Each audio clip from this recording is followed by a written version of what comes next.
It presents Biz Kids, financial institutions, all the same. Every day, money moves around and through the world's financial markets. And there are institutions that help keep that money moving. Austin. Financial institution. Exactly. Banks, credit unions, savings and loans, stock brokerages, asset management firms. Are we allowed to say asset on television? Financial institutions trade within financial markets. Like stock markets, futures, derivatives. Who you calling derivative? No, Austin, derivative market. Like selling futures. Futures, right. I already knew that, and I was testing you and you passed. There are many markets that financial institutions work in. Bond market, Money market, spot or cash market, over-the-counter market. real estate market. All this market talk makes me want to go shopping. And the financial institutions help you do the buying you need to do in the markets. Or selling. Many people get financial institution and financial market confused. So don't. Or what? Or you're not a biz kid. A biscuit. I am a biz kid. Biscuit. And it says so in my contract. Right. Austin unrolls a huge scroll. Right. Whoa. Free dental. Now, man on the street interviews. What is a financial institution? I don't know. On the spot. We have a lot of financial institutions. Federal Reserves, Banks, Talking about banks. credit unions. stock market. Okay. We have the South Bank, Bank of America, So we're talking about Bank of America. Ameriprise. Merrill Lynch. Morgan Stanley. Freddie Mac and Sally Mae. What's that? Yes, Chicago Board of Trade. The channel changes to a new show, Substitute Teacher. Including Okay, today we're going to learn how financial markets trade in the world's financial institutions.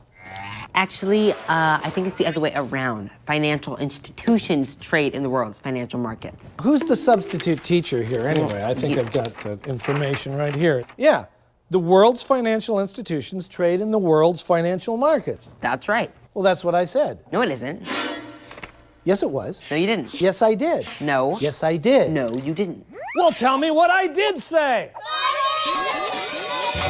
The channel changes to Kalen. Hey, you're a kid and you like to make money. And you're probably wondering, why should I care about financial institutions? Austin. Well, there are all kinds of financial institutions that you're going to come across in your life to help you do that.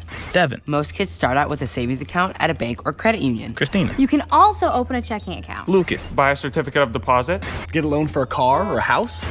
Even a credit card. Banks and credit unions are not all the same, though. They all offer similar financial products, each with some differences. Whether it's interest rates or fees, it's always best to ask what's included. Later, when you've saved up some money, you might want to invest in stocks. And there are lots of options there. You can choose a discount brokerage. Banks and credit unions may look the same, but they're not.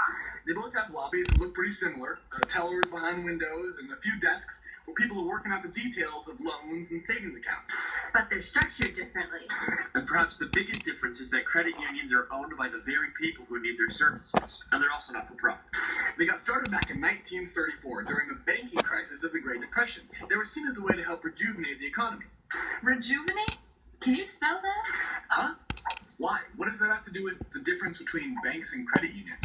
Nothing, I just wanted to know if you had spelled rejuvenate. Monthly investment statement. It's a summary of all the shares I own in the company. You're the owner of a company? As an investor, I am one of thousands or millions of owners in a company. All right. Wow. And kids can do this? Yeah, I mean, kids can go to a brokerage house. If you're under 18, it's called a custodial account, which just means you have adult supervision. So, what's a brokerage house? A brokerage house is a financial institution that buys and sells in financial markets. In this case, the stock market. So, a stockbroker will buy and sell stocks based on my order. All right, so they'll do what I tell them? Exactly.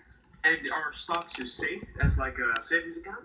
Well, when you invest in stocks, there's always an element of risk. Yeah. You could lose money, but you could also end up making millions. All right, but it sounds like you have to be pretty safe.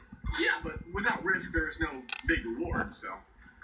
Okay, and kids can really do this. Kids can do this. Like 18 and under, kids can do this. Kids can do this. Kids can do this. And yes, kids can do it. Oh yeah, kids can definitely do this. Yeah, financialists. Might be thinking, I've heard of a lot of people who've donated a lot of money to help benefit others. Aren't they social entrepreneurs?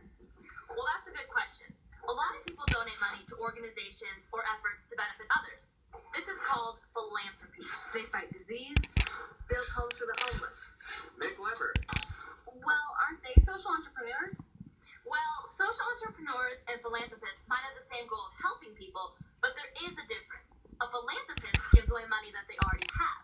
A social entrepreneur starts a business offering goods or services people can buy, which raises money for a cause. This business is structured so that its income or operation benefits its chosen causes. It doesn't rely on the giving of others.